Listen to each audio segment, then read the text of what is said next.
means a genius or master of the betting universe, but I understand what I'm doing, and in particular, I understand probability very well.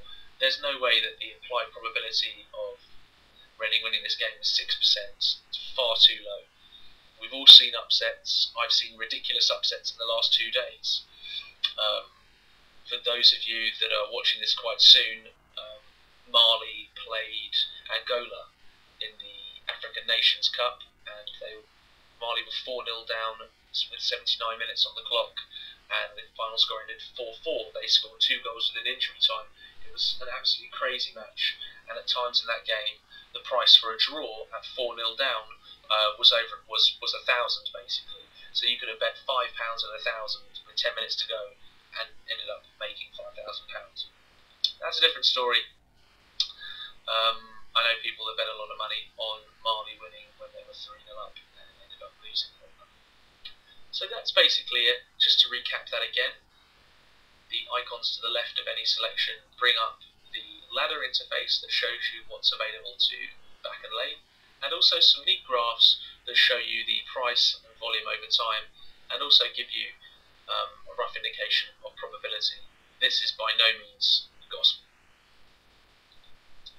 Now, I hope this hasn't been too much of a maths lesson for any of you. I'm sure there's a lot of casual people out there that are starting to get interest in the way that betting exchanges work.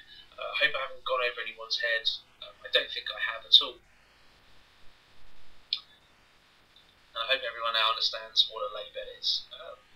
If anybody is unhappy that the fact that lay betting is pink, write a letter to Betfair, because I think it's a disgrace. It should definitely be green. Everybody knows it should.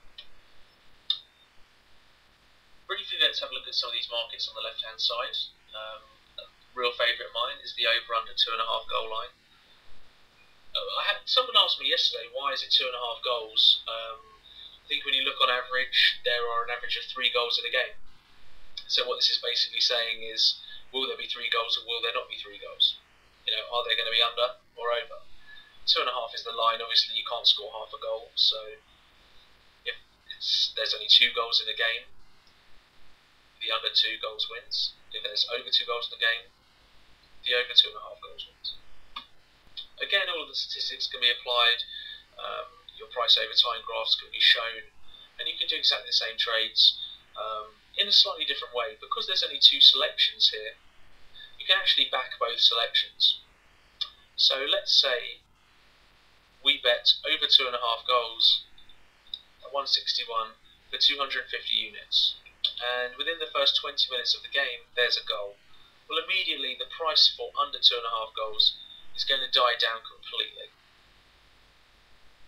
Sorry, it's going to go up ridiculously. You can tell it's quite late at night here. Let's say it goes up to around 3.6. So you can see here already what you need to do. You simply need to enter a bet into the exchange that's going to cover your £250 liability and split some of that profit. 100, yeah, will get you there, but let's try and even it up as best as we can.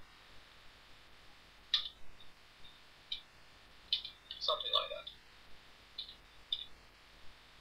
Say 40 or 50. So again, I can submit both of these bets now into the exchange, and I can keep them so that if the market does ever reach the under price of 3.6, my bet will go in, and I will automatically come into my trading room, and I will see that I've made £40 profit regardless of outcome. Everyone should play around with these calculations without betting. You can mess around with the maths as much as you want. You don't have to submit any bets to do it. I recommend starting with the match odds and starting with what we were talking about before in terms of backing and laying. So backing high and laying low. And even if it's just a couple of ticks lower, by the way, every time we are going up and down on this matrix here, by a point it's classed as a tick. So 1, 2 to 1.19 is 1 tick down, 2, 3, 4, 5, etc. And that's quite a cool way of doing it as well. If you enter your backing stake on your lay and then you just tick down and just watch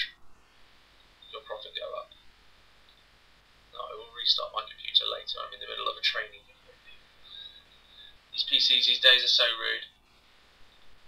I also apologise profusely for my sense of humour. I know I'm not funny, but everyone's got to try. So that's basically it. That's Betfair in a nutshell, and that is how to back and how to lay a market. The next video that I'm going to touch on, I'm going to do this live during a game, and I'm going to show you guys how it's possible to make money whether the game is going well for you or badly for you. I'm going to show you how to use time to make money. Until next time, thank you very much for watching. This has been a Trading Pays video, and good luck at the football.